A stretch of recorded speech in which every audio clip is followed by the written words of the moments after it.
Alright, what's up, everyone? V the Slayer here, and welcome to my very first YouTube video. For my debut, I'm kicking things off with a game series that redefined storytelling in gaming, Telltale's The Walking Dead. I'm gonna review and rank every game in the series, including the DLC, and break down what makes this franchise so damn iconic. But before we dive into the games, let's talk about how the Walking Dead phenomenon started. It all began in 2003 with a Walking Dead comic, created by Robert Kirkman. This wasn't just another zombie story, it became a global sensation. Case in point, issue number 100, which dropped in July 2012, sold a mind-blowing 383,612 copies on release. That's some serious domination right there, making it the best-selling comic in initial orders since 1997. With the comic blowing up, AMC came in hot with the Walking Dead TV show, premiering on October 31, 2010. The pilot episode, Days Gone By, smashed records, pulling in 5.3 million viewers.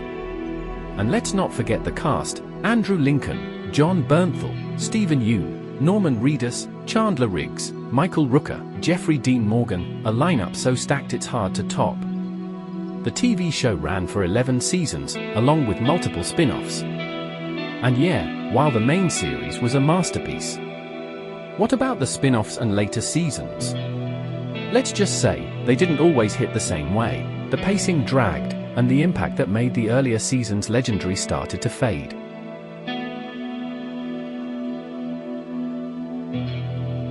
By 2011, with The Walking Dead dominating both comics and TV, Telltale Games decided to step in and flip the script. Instead of going for a generic action game, they gave us something unique, a narrative-driven, choice-based experience where every decision actually mattered. To make sure it didn't lose that Walking Dead vibe, Robert Kirkman himself jumped on board to guide the game's development. And no, this wasn't based on the TV show. This game took its inspiration straight from the comic universe.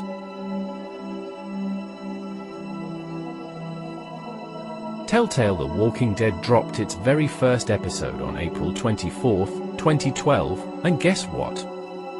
It absolutely crushed it. Critics were raving, fans were hooked, and the game became an instant classic. It's where the journey with Clementine and Lee all began, and, oh man, what a ride it was. The creative direction behind The Walking Dead Season 1 is nothing short of brilliant. One of the standout decisions was its unique comic style art, which perfectly captures the gritty, emotional atmosphere of the story.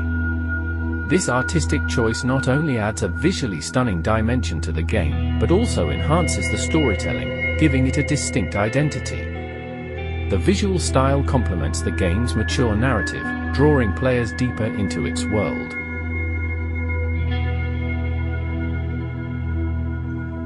However, the true highlight of The Walking Dead Season 1 is the bond between Lee Everett and Clementine. From the moment Lee meets Clementine, their relationship becomes the emotional backbone of the game. Lee starts as a flawed, troubled man, but as he becomes Clementine's protector, he transforms into a father figure, guiding her through the harsh reality of the world they inhabit.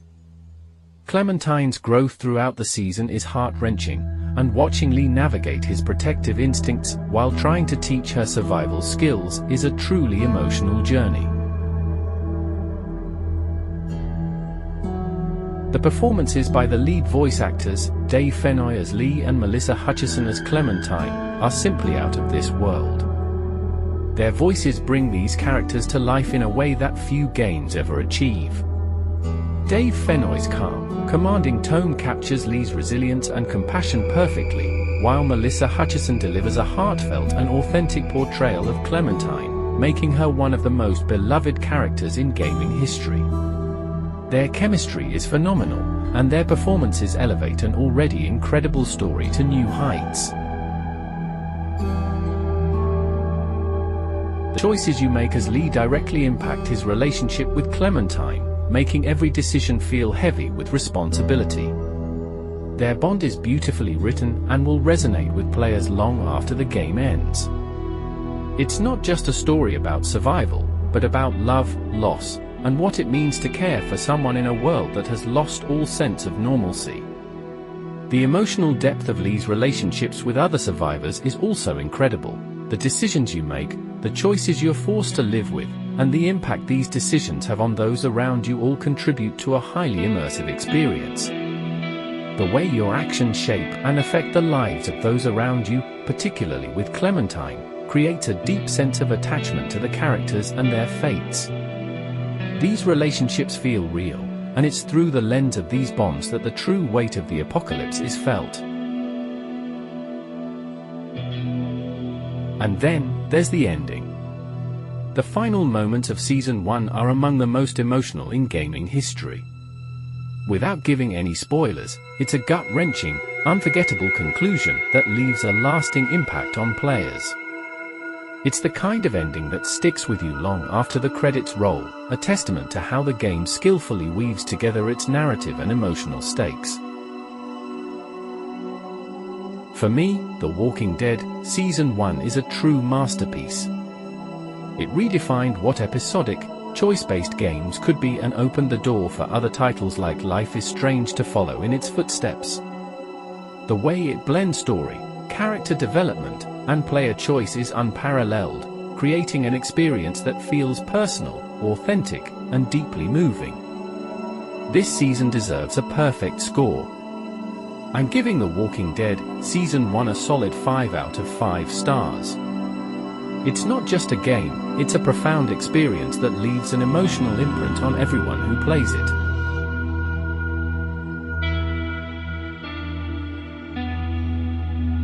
After the massive success of The Walking Dead Season 1, Telltale Games decided to continue their journey into this haunting universe with a follow-up.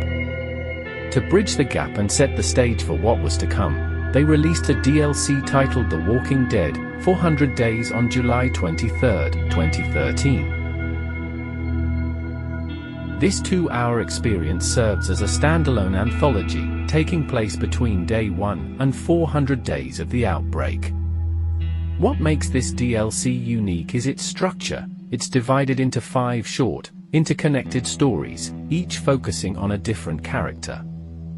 These characters all experience the apocalypse in their own way, and their stories subtly weave together, providing a broader perspective on the world of The Walking Dead. While the concept is intriguing, the execution feels a bit rushed. With each story lasting around 23 to 30 minutes, there's little time to build a meaningful connection with the characters. Unlike Season 1, where we spent hours getting to know Lee and Clementine, 400 Days doesn't give you the same emotional attachment. The characters' struggles are interesting, but without enough setup or depth, it's hard to feel truly invested in their fates. That being said, 400 Days isn't without merit. It's a solid addition to the series, providing a fresh perspective on the outbreak's early days and teasing connections to future events. While it doesn't have the same emotional impact as the main series, it's still an enjoyable experience for fans of The Walking Dead. In the grand scheme of things, 400 Days might not drastically change the direction of the later seasons, but it's an interesting side story for those who want to explore more of Telltale's world. If you're a fan of the series, it's worth checking out, even if it doesn't quite reach the heights of the main game.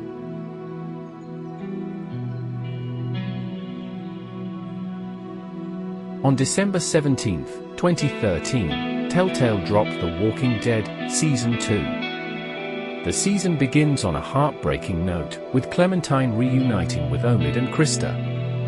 However, their brief moment of solace is shattered when Omid is tragically killed, leaving Krista and Clem to navigate the harsh realities of survival on their own. The emotional weight of Omid's death sets the tone for a season that doesn't shy away from the brutality of its world.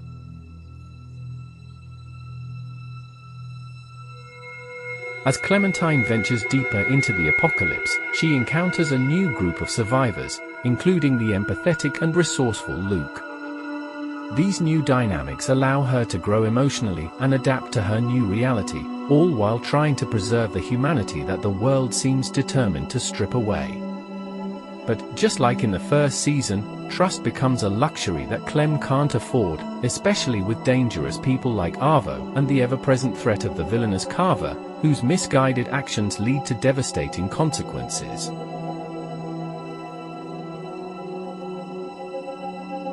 The choices Clem makes throughout this season impact her relationships, the group's survival, and the dark path she walks toward becoming a more hardened individual. This time, we step into the shoes of a more mature Clementine. Honestly, she's so mature she makes most of the adults in this game look like amateurs.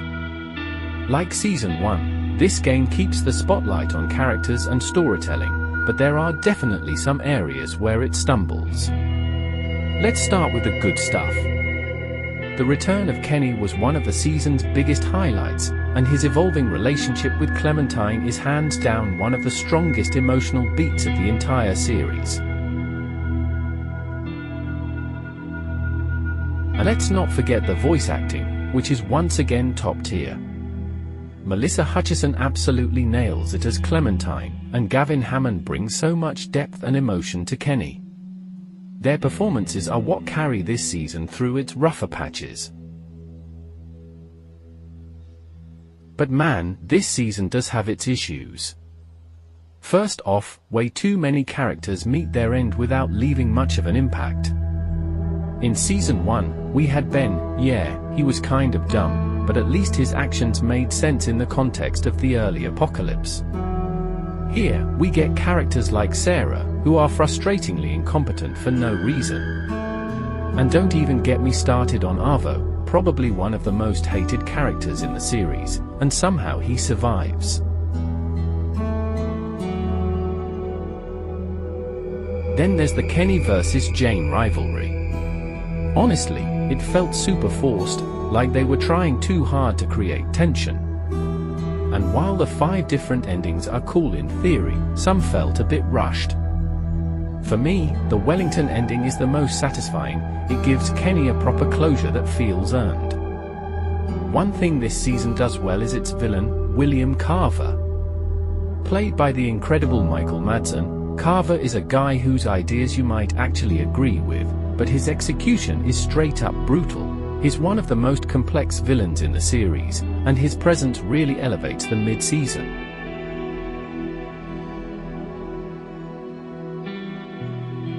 Oh, and remember the 400 Days DLC? Yeah, those characters show up here, but most of them are reduced to cameo appearances. The only one who gets any significant screen time is Bonnie. Kind of a letdown, honestly. Overall, The Walking Dead Season 2 is a solid sequel that has its moments, but doesn't quite live up to the masterpiece that was Season 1. The emotional highs are there, but the forced drama and questionable character decisions hold it back. My final rating? 3.5 out of 5 stars. It's good, but it could have been so much better.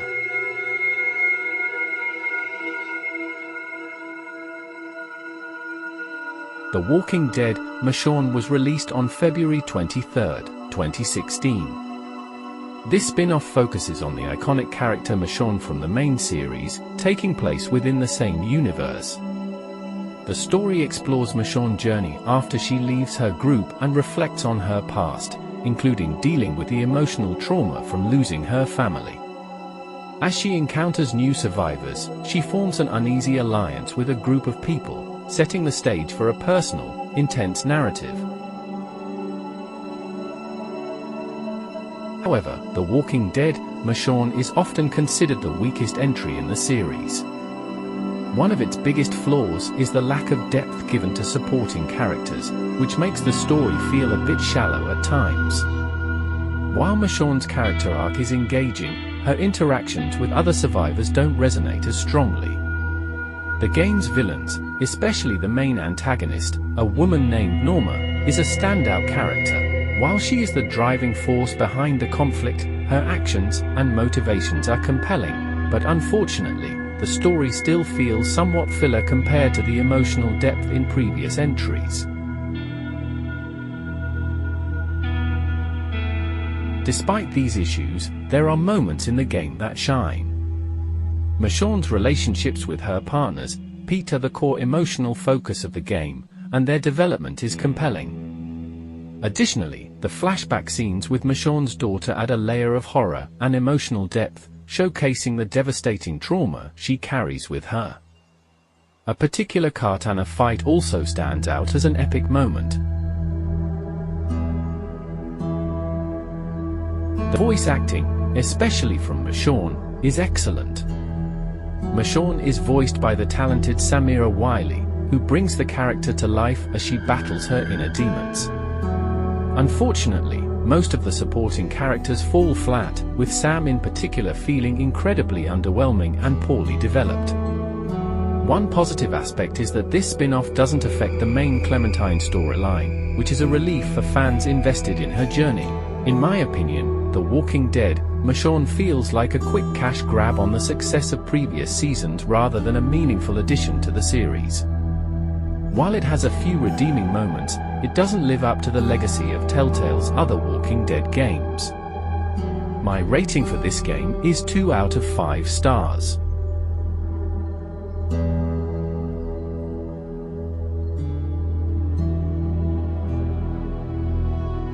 The Walking Dead: A New Frontier was released on December 20th, 2016. This time, we're introduced to a new protagonist, Javier Garcia, who's thrown into the chaos of the apocalypse alongside his dysfunctional family.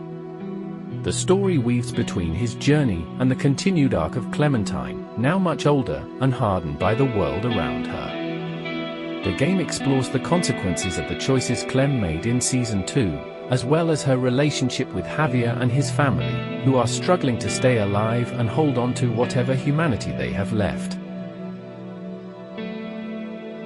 The season starts with one of the best intros in the entire franchise, immediately drawing you into the emotional turmoil of Javier's family and the stakes of the world. Unlike The Walking Dead: Michonne, this game has compelling characters that feel more fleshed out, with Javier being the standout.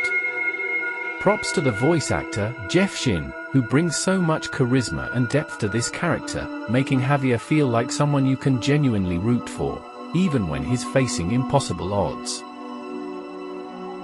But, while A New Frontier gets a lot right with its character depth, it falls short in other areas. David and Jesus are both well-written characters with interesting arcs that enhance the story. However, the real issue lies with the family dynamics. Gabe is one of the most infuriating characters in the series, constantly making bad decisions and being a nuisance to the team. As for Kate, she's no better. Honestly, the entire endgame could have been avoided if she just kept her damn mouth shut. Her indecision and constant back and forth just add unnecessary drama to an already tense situation.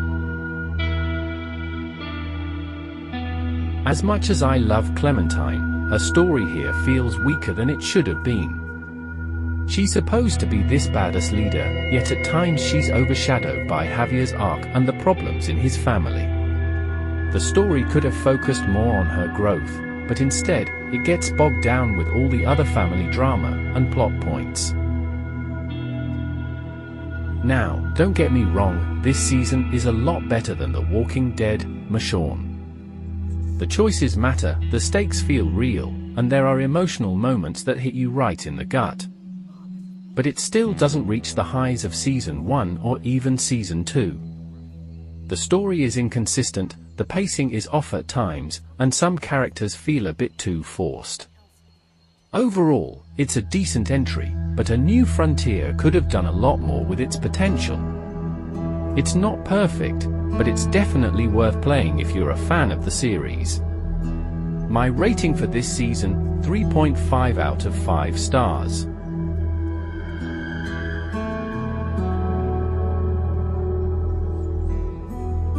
The Walking Dead: The Final season was released on August 14, 2018, with the last episode dropping on March 26, 2019. But oh boy, This season had a wild ride behind the scenes before it even made it to your screens. So here's the tea. After Telltale Games dropped the bombshell that they were shutting down in September 2018, fans were left in total shock. The Walking Dead, the final season, was left hanging, and many thought it was the end for the beloved series. But wait! Enter Skybound Entertainment, who saved the day by stepping in to finish the final episodes. They were originally involved in producing the game, and luckily, they took charge to make sure Clementine's journey got the ending it deserved. Now, let's talk about Robert Kirkman, the genius behind the Walking Dead comics. He was heavily involved in the game, making sure it stayed true to the heart of his original comic series while also giving Clem's story a proper wrap-up. Without Robert's influence, it might not have had that Walking Dead magic we all love. This time around, we play as a grown-up Clementine who's now taking care of AJ, the little boy we've seen grow alongside her in the previous seasons. But here's the twist, AJ is surprisingly tougher than Clem in a lot of ways. I mean, this kid is hardcore. Now, let's dive into the story. Clementine and AJ have found a safe haven at Erickson boarding school, which quickly becomes the center of the season. Here, Clem starts to form relationships with new characters like Violet, Louis, Marlon, and of course, the lovable dog, Rosie. But it's not all sunshine and rainbows. Abel and the return of Lilly, now a main villain, add some serious tension to the group. And let's not forget about Willie, who, let's be honest, is more of a chronic masturbator than a reliable strategist, but we love him anyway for the comic relief. What really knocked this one out of the park is how it went back to the roots of the original season. The story was incredibly well written, and it felt just like season 1, but with grown-up Clementine as the leader. The new characters were so well developed that none of them felt like a liability or unnecessary filler. In fact, Violet and Louis became integral parts of Clem's world, and their voices were just perfectly done. Lilith's return as the villain was truly sensational, giving the story some serious weight and drama. Huge shout out to the voice actors, Melissa Hutchison, Clementine, Sterling Suleiman, Louis, Gideon Adlon, Violet, Taylor Parks, AJ, Nikki Rapp, Lilly, and Alex Fernandez, Abel. They truly brought their characters to life in a way that made us feel every bit of pain, joy, and tension. But what really gets you is the ending. Telltale made us cry like babies, and then turned it all around to give us a ridiculously satisfying conclusion. Damn you, Telltale! They really know how to hit you with the emotional rollercoaster. That said, the game wasn't perfect. At times, it felt like the dialogue scenes dragged a bit, and you could feel like they were padding the runtime. But that's a small flaw in what was, overall, an outstanding game. If you're a fan of The Walking Dead, this is a must-play. It's emotional, well-paced, and delivers one of the best stories in the entire series. My rating for The Walking Dead, the final season, is 4.5 out of 5 stars.